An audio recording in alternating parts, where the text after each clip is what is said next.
الكابتن محمود الخطيب كلف وفد رسمي من النادي الأهلي برئاسة الأستاذ خالد مرتجي أمين الصندوق وأعضاء من مجلس الإدارة لتقديم واجب الاعتذار أو لتقديم الاعتذار لبعثة نادي الترجي التونسي عما بدر بالأمس. اللي حصل إن أثناء توجه حافلة نادي الترجي التونسي لملعب المباراة استاد القاهرة أمس عشان طبعا عندهم التمرين الرئيسي، يعني حصلت نوع من المضايقات من بعض الجماهير دي غير منتمية، والنادي الأهلي في البيان قال إن هي لا تنتمي للنادي الأهلي. طيب السؤال هنا، حد يسألني سؤال هنا يقول الجماهير دي جت منين؟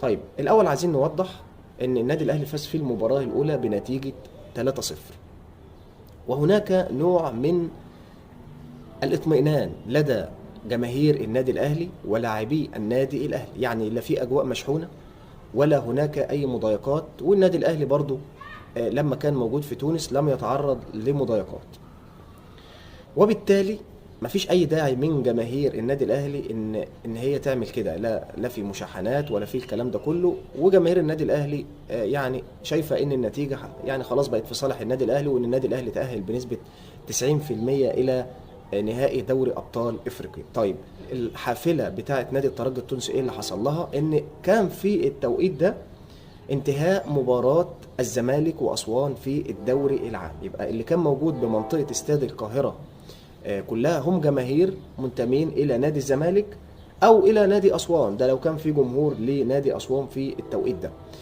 يبقى الأمور واضحة تماما. النادي الأهلي قدم برضو بيتكلم عن العلاقات التاريخية ما بين نادي الترجي ككبير للفرق التونسية والنادي الأهلي ككبير للفرق المصرية، وإن العلاقات التاريخية ما بين الناديين أكبر من أي شيء، وشيء كبير جدا وشيء عظيم جدا من إدارة النادي الأهلي إن هي تعمل حاجة زي كده أو تقدم واجب اعتذار، شيء يليق طبعا باسم وسمعة والنادي الأهلي ككبير القارة الإفريقية. نبأ كده قد يكون صار لعشاق النجم العالمي كريستيانو رونالدو بالانتقال إلى فريق بايرن ميونخ ابتداء من الموسم القادم. طب إيه الكلام إن هناك رجل أعمال ألماني اسمه شو، يعني بيقال وبعض الصحف بتتكلم إن هو قد يدعم صفقة انتقال كريستيانو رونالدو إلى بايرن ميونخ، ودي هتكون أيضا أحد الخطوات المهمة لكريستيانو رونالدو في مسيرته، الانتقال إلى نادي عريق نادي بايرن ميونخ الألماني المستحوذ على البطولات في ألمانيا.